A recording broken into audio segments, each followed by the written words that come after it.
Hello and welcome back to the Andrew Haines Show. In today's episode, Andrew sat down with Joe Rickert from Taymar Sales U. Joe started his career in sports working as a membership associate for the Atlanta Hawks in 2013, and immediately he began working his way up their sales team. From his initial role, he was promoted into a group sales position where he learned the group sales process in depth and ultimately led the inside ticket sales team for the Hawks. After that, he jumped into an entrepreneurial venture with Taymar Sales U, where he is currently the Senior Vice President of Property and Team Development. In the show, they dive into Joe's story and the lessons he's learned along the way. We hope you enjoy.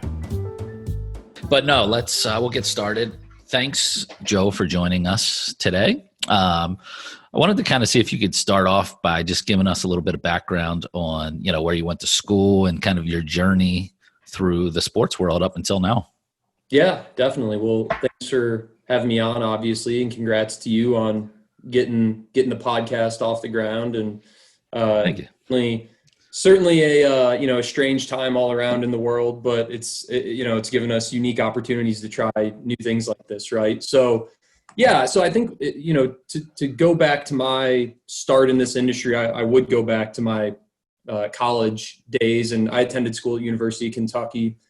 And when I was there, I had the opportunity to intern in the athletic department. And obviously the Kentucky athletic department, huge, big name school. And so I was incredibly excited about the opportunity.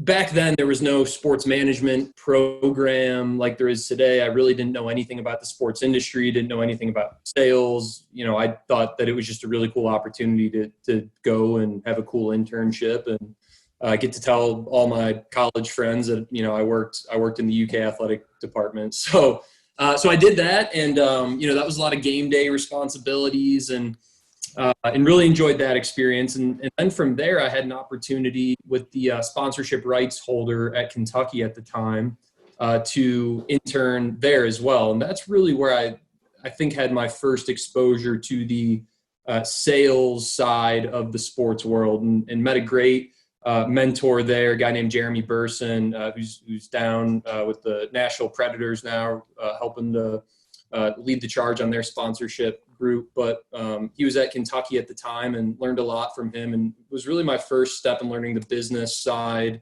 the sales side of the sports industry. And so I had those two internships that kind of opened my eyes that, okay, hey, there's something here. There's something in the sports world that I didn't know about before, because like I said, there wasn't really a sports management major, or I was a marketing and management major, a very typical business degree. And so those two things really opened my eyes to, hey, there's more that meets the eye here. There's a lot of behind the scenes stuff. And there's a lot of opportunity for people to make this a career. And so those two things really set me up on the sports side. And then I had a third internship actually at Enterprise Rent-A-Car, which was one of the greatest experiences of my life, because in that role is really where I learned for myself that sales is something that I love. And that's really where I learned the sales process. The first time I had ever really done any sort of competitive selling where, there was a ranking system and all that. And so that's really where I learned that sales was what I wanted to do. So, those three things I kind of triangulated and said, okay, I love sales. The sports world is cool. How do all those things come together? And so my senior year, I think it was January or February of my senior year of college, and I started to think about what I wanted to do. And I, took a look around at some different opportunities. My dad was in sales and he was in the consumer goods industry. And so I started to go down that route and had interviews with Kraft Foods and Procter & Gamble and all these different companies, and got through that process. And then really out of the blue and kind of serendipitously, I got connected with a guy down in Atlanta, a guy by the name of Eric Platt, who's a mentor to me to this day. And at the time, he was the inside sales manager for the Atlanta Hawks. And so Eric, we randomly got connected, and he invited me down to, at the time, what was called a sports sales combine, where, you would go down and interview for different roles and learn about the sports industry. And it was a 3-day process, and you would make actual, hands-on cold calls and Oh, wow. all sorts of stuff. I don't think they do them anymore, but so that was a really cool opportunity. And I met a ton of great people that were in the sports industry through that, and was fortunate to walk away from there, with a couple opportunities and a couple offers, and ultimately chose to start my career in Atlanta with the Atlanta Hawks as an inside sales rep, inside sales consultant. And so spent a few months in that role, and then was promoted into a group sales role in Atlanta, and spent a handful of years on the group sales side of the business, learning that process, and had some really good experiences there. And then, about 4 years into my career there, was loving what I was doing and knew that I wanted to get into the leadership side, knew that, I love sales. I knew I was never going to be the world's greatest sales person. And, but I love the process and I love doing it. But what I really discovered was that my joy truly came from watching others have light bulb moments and watching others go from very raw and green to polished sales professionals that are then going into management roles and all these sorts of things. And so I knew I wanted to get into leadership, and at the Hawks, eventually that opportunity came in the form of helping to lead the inside sales group, the ticket sales team there. And so I took on that role, which is an awesome new challenge that, I think back to as kind of a first time leader in that role, and cringe and, wince at some of the mistakes that I made there, and some of the things that I scraped my knees on as I first started to learn the leadership side of the business. But it was an amazing experience, and it was an amazing growth opportunity for me. So I helped lead that team, grew the staff, the inside sales team there I think it was from 15 to about 28 entry level sellers. Really exciting time in Atlanta. We helped sell, a new building as they massively renovated Phillips Arena, and that turned into State Farm Arena, and reimagined the whole inside. And then was loving what I was doing there, and then kind of out of the blue got a call from a guy by the name of Mark Dyer, who was, I had landed back in Atlanta for my honeymoon, and I turned my phone on, and there was a voicemail, and Mark Dyer was on the other end of the voicemail. And so Mark and I connected, and Mark was telling me about this, the company that he wanted to start. And obviously Mark is a titan in the industry, and someone that has really done and seen it all. And so him and I got connected, and we started to talk about, what he wanted to do and in this business that he wanted to start. And eventually it all came to fruition. And so he was looking for someone that could come on board and help lead what he thought would be their first property at University of Kentucky. And there was kind of a natural connection there with me going home. And as he had gone through that process and talking to Kentucky, my name had come up through, hey, there's this guy that used to intern for us that is doing, now he's in professional sports, and, maybe you should give him a call. And so it's funny how those things come full circle. Is that how he actually found you, or were you guys connected before that? We were not connected. No, we had never had a conversation before that. And so wow. That's how we met. And he said, hey, I was given your name from someone, and, wanted to talk with you. And so we started to talk, and those talks led to, okay, hey, here's what I'm looking to do. And then that led to the opportunity to join the company, when at the time it was really just an idea. The company hadn't really been formalized yet. And so it was Mark, and Kim Parsons was joining as the chief operating officer. And then I came on to help launch the Kentucky project. And then as we've grown, I've been able to have the opportunity to work with the leaders at all of our partners and all of our schools that we're working with, and kind of help oversee the strategy at all those locations while still being day-to-day here at Kentucky. So it's been a great ride. It's been a wild ride so far, but we're super excited about what we're doing at Taymar Sales U, and our history. We're coming up formally on our I joined about, I think it was September of 2018, and we formalized Taymar Sales U as it is today about a year ago today. So we're a pretty young company, and it's been fun. Yeah, young, but you guys have really made some waves. I mean, I see all the different schools that you guys are picking up. But for you're leaving, what kind of drove you to leave the Atlanta Hawks. You're kind of maybe a secure position there. You're kind of working your way up, and now you're going out on a startup company, which I'm a big startup guy, so I love it. But like, what was that thought process, and how'd you get across the finish line there? I got a lot of the same looks that you just gave me. When I told people, hey, I'm gonna leave and go do this thing that at the time was really just an idea. You had some people that were incredibly supportive of the decision, and I'm forever grateful to the management and leadership team in Atlanta. Just an awesome group of people that supported that decision on my end 100%. Like I said, Eric Platt, who's the vice president of ticket sales there, has been a great mentor of mine, a great friend and leader, in my time there. And he supported it 100% and, was able to leave there on great terms. But yeah, to your point, it was a really difficult decision. And, the way that I have always navigated those sorts of decisions in my career has never been logo driven. It's never been glamour driven. I really have three factors that go into any sort of career decision on my end, right? And those three are the people, the opportunity, and then the personal reasons, right? So the people side of it is, who am I going to be surrounded with? Who am I going to be surrounded by? Who am I going to be led by? Who am I going to be taken under their wing? Who am I going to learn from, right? And I had a really awesome run in Atlanta with that, learning from some great people.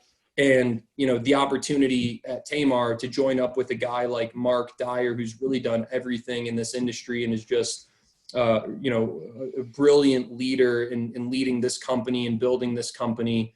I knew that this was going to be an opportunity to learn from one of the absolute best in the industry. And so the people box was checked early on in the process. And then the second thing is the opportunity, right? So what is the actual job? Is it challenging? Is it going to grow you? Is it going to add a new tool to your tool belt? Or are you just going to go and kind of run the same sort of play that you've always done and be able to kick your feet up and just kind of coast? And for me, I don't get any fulfillment out of, being able to just kind of go and road and cruise control and coast, just like I'm sure you don't. And so, the opportunity for me was I knew very little about the college athletic department landscape. And, I felt good about where I was at on the pro side and what I had learned being with, the Hawks.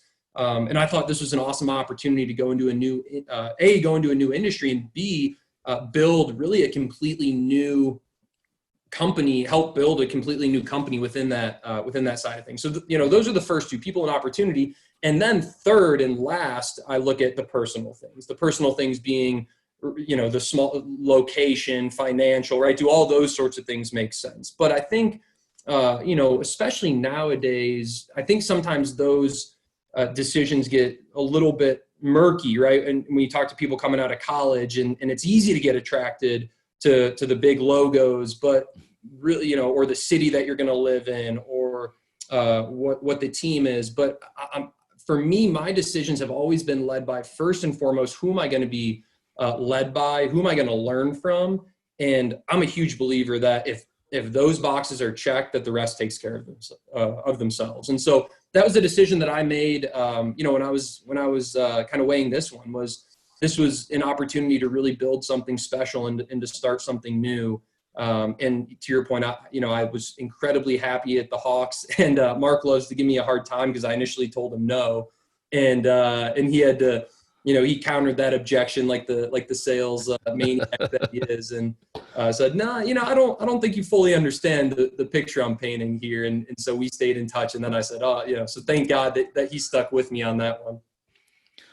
No, that's great. That's having the proper leadership and being able to personally develop, I think is definitely a huge aspect. That's, as I get older, I always feel like, that's like all I want to do is continue to learn. I want to continue to get better. I want to do the same with everyone under my department. Like, how can I help them achieve their goals? Kind of like what you were talking about with, the satisfaction you get out of, leading and developing, taking somebody who has no clue, how to make a sales call and turning them into a great producer and then following them, throughout their career it's pretty neat. Absolutely. What has been the biggest, I know there's probably a ton, but going from NBA sales to collegiate, what kind of different approaches did you have to take? And was it a big learning curve, or was it pretty much sales is sales? Well, it's a little bit of both, right? I went into it thinking sales is sales, and I learned that there are a ton of nuances and that there are a lot of differences. So I think from a macro perspective, right? Yes, ticket sales is ticket sales, group sales is group sales, season ticket sales is season ticket sales, mini plan is mini plan, right? All that sort of stuff, I think remains the same. I think, some of the main differences is if you look at, a pro sports team, there's really no question about what the main goal is, right? And the main goal is to generate revenue, right? That team exists to drive revenue, right? And of course, there's things like engage the community and all that, but at the end of the day, that is a for-profit business. And so there's really no question about what the goal is at the professional level. I think college athletics is a lot more nuanced. There's a lot of different parties involved. Revenue generation is certainly a piece of the goal, but the athletic department, is really the marketing arm for the university. And I think back to my own journey, right? And I'm the perfect example of that, where I was a kid growing up in suburbia outside, western suburbs of Chicago, had never been to Kentucky in my life, had never been south of central Illinois, right? And but I grew up watching Tubby Smith coach the Kentucky Wildcats, and guys like Scott Padgett were my hero, right, when they were playing back in the 90s. And so I became a Kentucky fan through the athletic department. And then, 10, 15 years later, whatever it is, I decided to attend school there without ever, having no ties to the area, all stemming from athletics. And so, the college athletic department space is, it's really there as the front porch for the university, right? And it's really the marketing arm that is, of course, driving revenue is a large piece of that, but there's a lot of other things at play, right? There's donor groups, and you're reporting up to a larger entity in the university and all those sorts of things. And so that there's a lot more things, I think, to balance in that regard. Yeah, no, I mean, and just even with the alumni base, it's definitely, quite a bit different. I'm sure probably some more red tape. Well, I always make the joke, that I think in the pro sports world, or I should say in the college sports world, there's just such a different level of fan affinity, right? Because, you can be the biggest pro sports fan in the world, but at the end of the day, there's no such thing, right? I always used to say there's no such thing as the University of Atlanta Hawks or the University of Chicago Cubs, right? And so you can be the biggest diehard fan in the world, but it just means more, I think, most times to people because they have such a personal connection on the college side. And so I think it becomes much more part of someone's identity. Yeah, it's much, much easier to invest in that. And I remember watching Kentucky football back when Lorenzen was playing quarterback, and a hefty lefty. Yeah, it was sad that he passed away. He and I worked together probably about 10 years ago.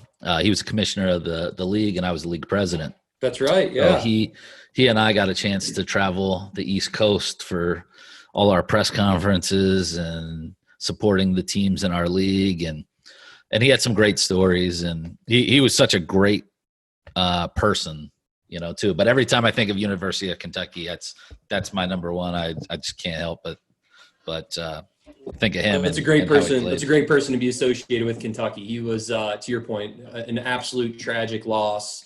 And he was, obviously an amazing player, even better person. And so no, that's a great person to associate with Kentucky without question. When with Taymar, I know that you guys started out as a ticketing company, but I did notice that you're doing some corporate partnerships now as well.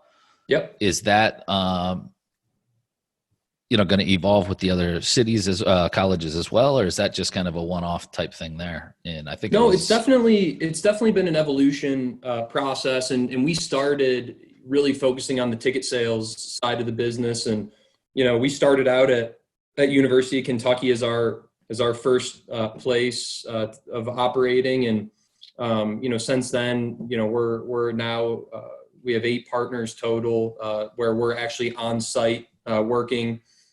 Georgia State, Georgia Southern, Kentucky, obviously, LSU, the Citadel, Robert Morris up in Pittsburgh, Northern Illinois, and then we're about to announce Mercer University and start there down in Macon, Georgia. And so, we've been really fortunate, and we're incredibly grateful to the partners that we have, and for taking a chance on us and allowing us to go in there and operate. And we've been really, really happy with the progress that we've made in the short time. And so we started at, really as a ticket sales company, and that was really the idea. And what we saw through, a lot of our partnerships, and when we started this, was that we felt like there was some opportunity beyond that. And ultimately, our goal is, we want to help athletic departments generate more revenue at all levels. And so, look, we're in the sales business. And so if that means that one of our clients has a need in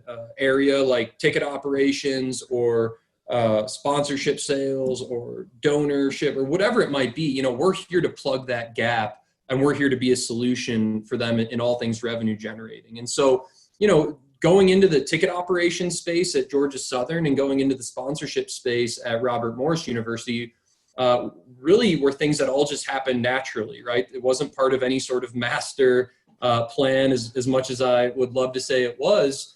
But just like most things in life, right, you kind of go where the river flows, and you go where you feel like you can really serve your clients at a great level. And those are the opportunities that presented themselves. And so we see both those areas growing in the future as verticals in our company.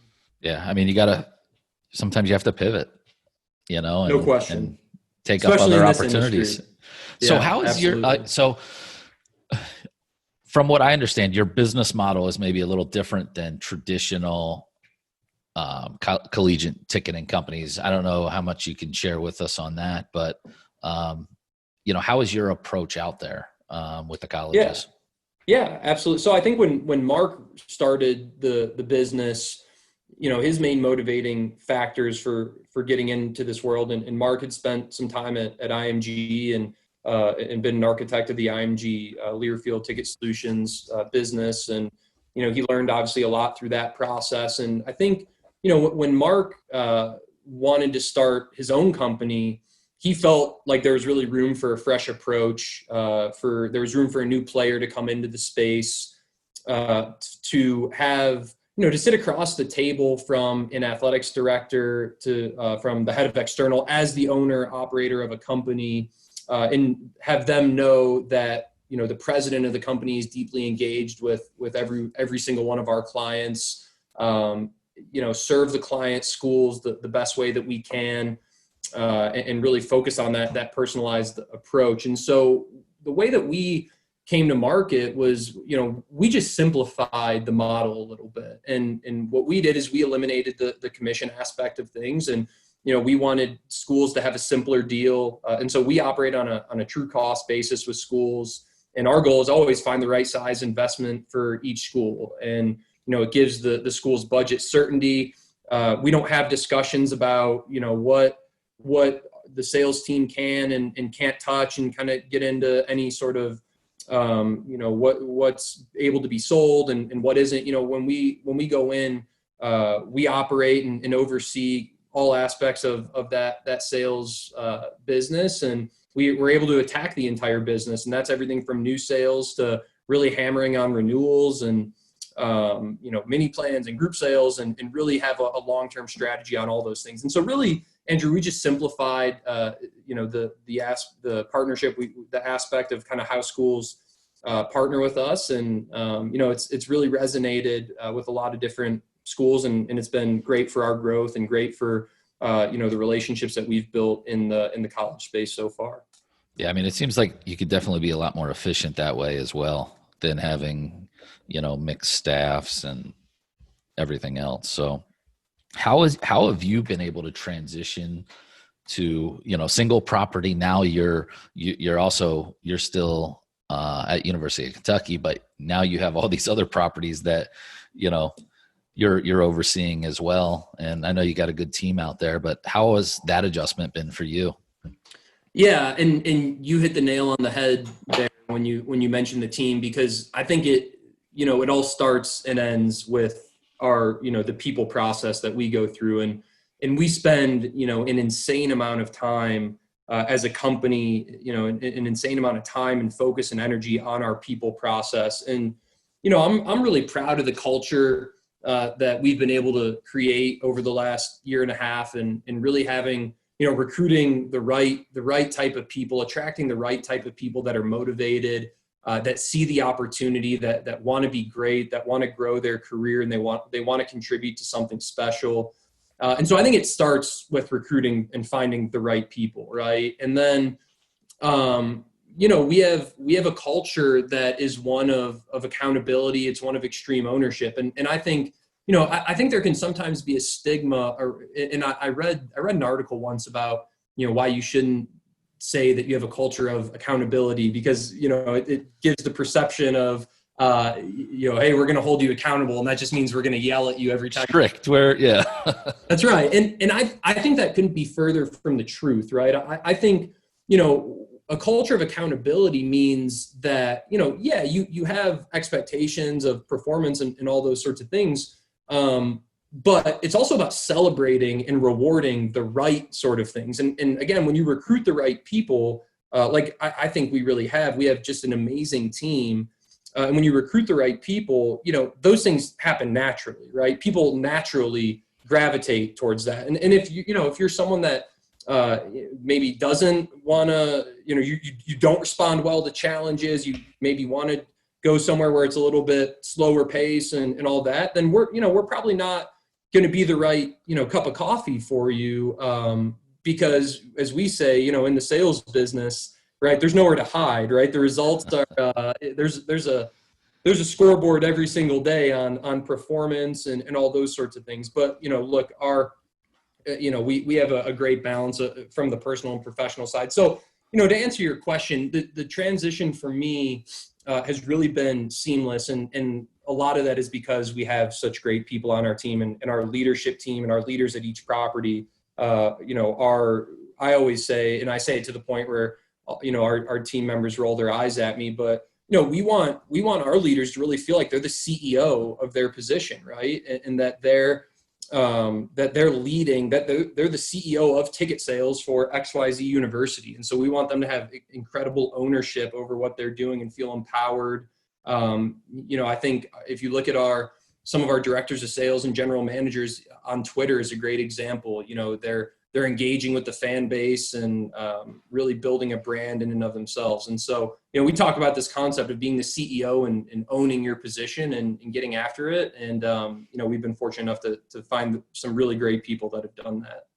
Yeah, I talked to Trevor down at your LSU property maybe a month or two ago, just connecting. We're connected on LinkedIn. So everybody was kind of in quarantine here. So I try to set up at least one call a week with someone new I hadn't talked to. And he really speaks highly of your leadership and just the company as a whole, which I thought was great, especially as a new company, and then all the growth that you guys have had. I've been in many startups, and, it can be chaotic at times. And like you said, you're finding other opportunities out there. So your business model slightly is evolving. And so, Trevor's done an awesome job. Him and Sam, down in Sam Houghton down at LSU, leading our LSU team, and Kyle Gilly and Matt Baranowski, our account executives down there, all just an amazing team and really a great example of, finding the right people that really buy into what, we're doing and building and want to be part of something special and take that opportunity and run with it and go above and beyond. And Trevor and Sam and the whole team down there is a great example of making something great. When you're building out that and trying to find that great team member, like what are you focused on? Is it a certain type of background? I know you had mentioned, a few of the items, but anything specific that you guys, I know like Trevor, he told me about his minor league baseball background, and I saw a couple other ones that have kind of moved around from that started with you and have been promoted up. So anything specific that you guys, have at the top of your list? Yeah, well, we've hired a few people from the minor league baseball background, and every one has been terrific. I think minor league baseball is one of those areas where you have to do a lot of different things. Right? You could be selling tickets at 9 a.m., rolling out the tarp at 11 a.m., and dressing up as the mascot at 1 p.m. Right? And so we like people that aren't afraid to have a lot of things that they're juggling in the air, because that's a lot of what we do, especially when we bring, a leader on board. Now all of the things that we're juggling are all under the revenue generating side of the business, but you have to be juggling, the football renewal campaign with the basketball group sales campaign and the taking deposits for the baseball mini plan campaign or whatever it is. And all those things could be going on simultaneously. And so, I think the minor league baseball system sets a groundwork of being able to have a lot going on. Now, we don't just, look for minor league baseball backgrounds, of course, but I think we've certainly seen success there because I think there's some similarities in ideas and philosophies. But, we say, for us, it's really about taking someone that's going to take ownership of their role, go above and beyond, like I mentioned, kind of that CEO mentality, that they're not afraid to take on challenges. They're polished on their communication, because that's incredibly important. They're naturally curious. They want to know how they can make things better. They're not satisfied with the status quo. They want to understand and build relationships. They're proactive in their preparation, and then ultimately, they yield results. And so, that's really the things that we look for when we're recruiting. But I would say that, that's really what we look for to some.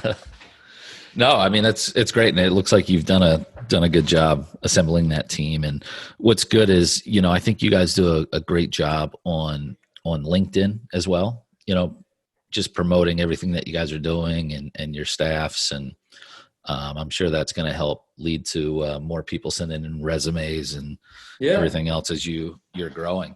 Yeah. And I would say, the other thing too, just to, I guess, piggyback on, in terms of what we look for, right? To simplify it, there's really three things, right? There's character, capacity, and commitment is what we always say. And so, the first step in the game is character. Does the person have the right work ethic? Do they have the right, ethical compass? All those non-negotiable things.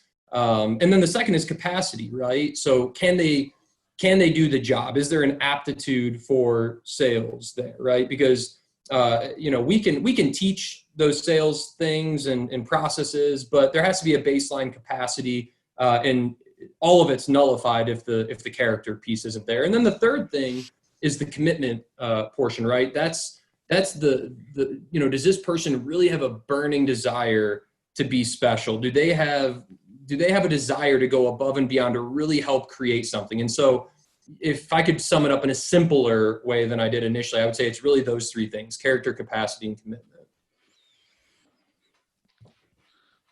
That is definitely a good mix.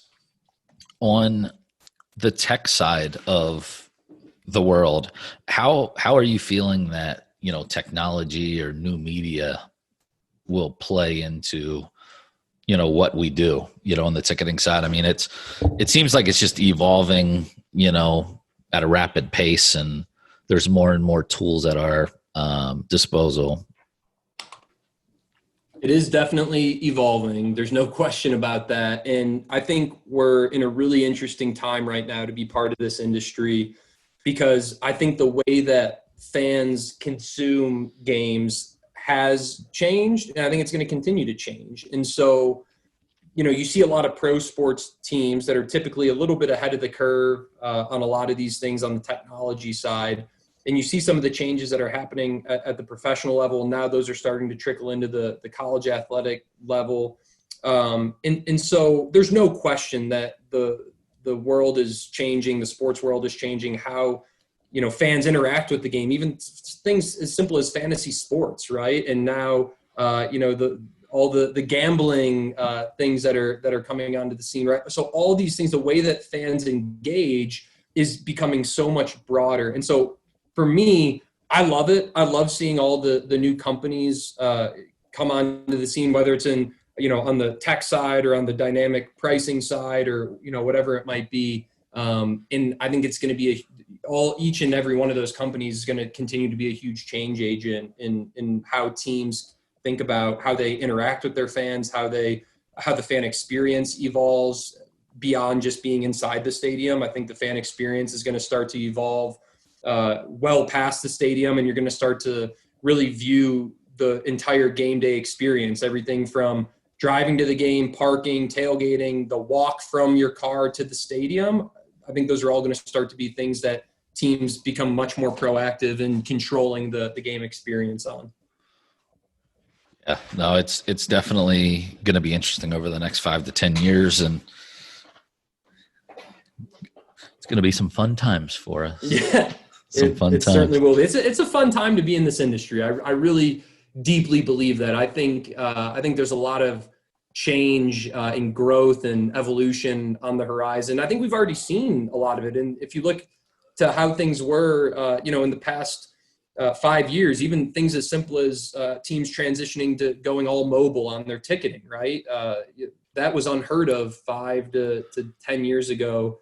It used to be your ticket stub, and then it evolved to PDFs, and now everything's all mobile, and that's allowing teams to serve their clients better, but it's also allowing teams to have to understand and own their data and all that sort of stuff. So it's certainly evolving, no question about it. How would you describe your leadership style? It's a great question.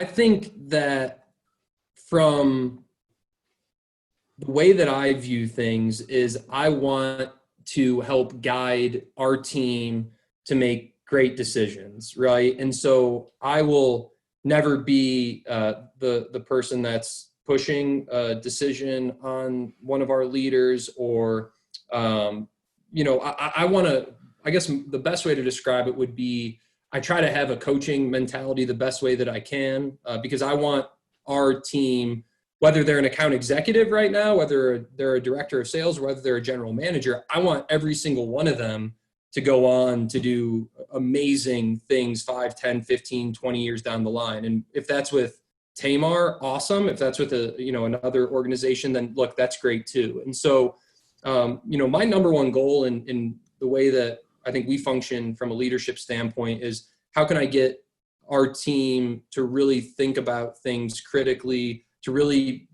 flex their problem solving muscle, to think outside the box, to push outside of their comfort zone, to do things that maybe aren't normal, that don't feel natural, but that's all part of the natural growth process. And so I think I try my best to lead from a sense of asking questions to help our team think about things differently, and then get out of their way and let them succeed.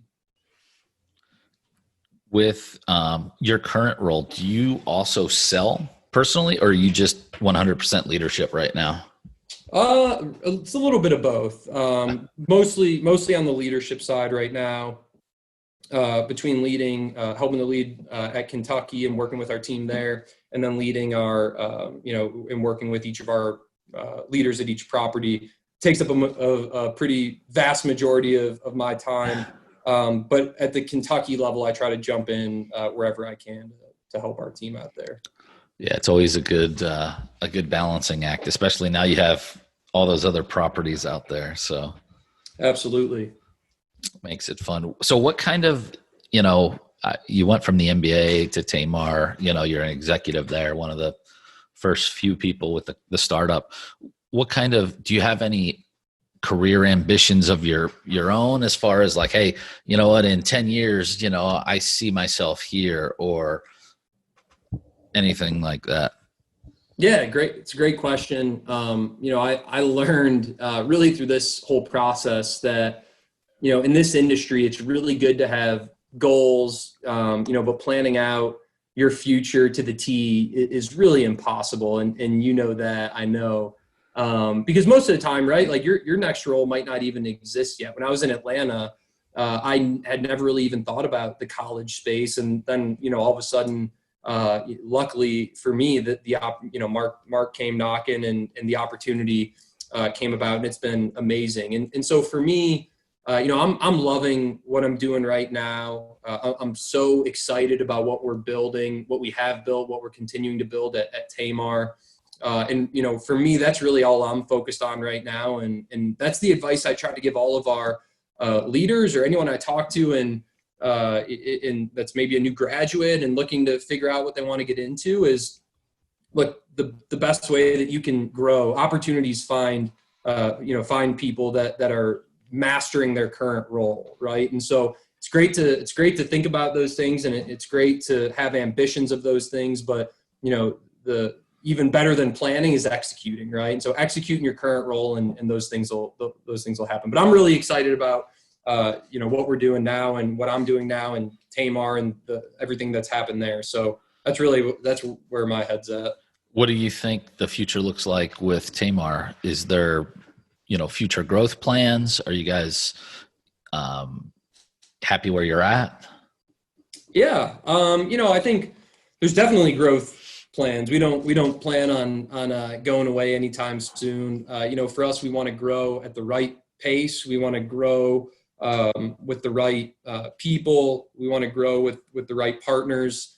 And so, absolutely, we're a nationwide company. A majority of our, we started in the Southeast and then moved up to the Northeast a little bit, with Robert Morris, and signed Northern Illinois, which was our first Midwestern school. And so we're slowly expanding our reach, and that's going to continue to happen. And so, obviously the world that we're in right now, with everything going on with COVID-19 is filled with uncertainty of what the future looks like. But, we've had a lot of success. We're coming up, I think, on maybe 10 weeks. It's hard to even, it's been a little bit flying. Yeah. I think we're at 10 weeks of our teams all working from home, working remotely. And, look, we've been making sales throughout that time, and we've been communicating with our fan bases at each property throughout that time. And so our first goal is, engaging with schools and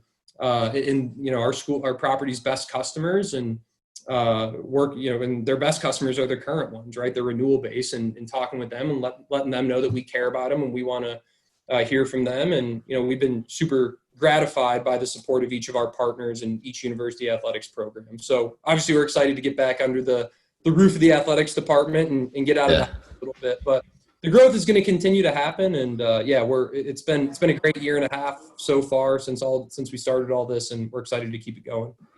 Yeah, no, I've been excited to watch the growth. I think we spoke, it might've been a year ago, maybe. Yeah. And you guys were just, I think LSU might've been one of your first few properties, I think. Yep. And it's just great to watch the growth and see the success that you guys are having. So I'm going to keep watching that. And, I appreciate you jumping on here with me and chatting. It was great to learn more about you and Taymar, and hopefully we can, keep talking in the future. Yeah, absolutely. And congrats to you again on everything, and excited to stay in touch on everything, man. Congratulations. All right. Thank you. All right. Thanks, Andrew. Hey, podcast fans. Thank you for listening to today's episode of The Andrew Haines Show. We're still looking for feedback on the show, so if you have any input or advice you'd like to share, Please let us know by leaving a review or by reaching out to Andrew on LinkedIn.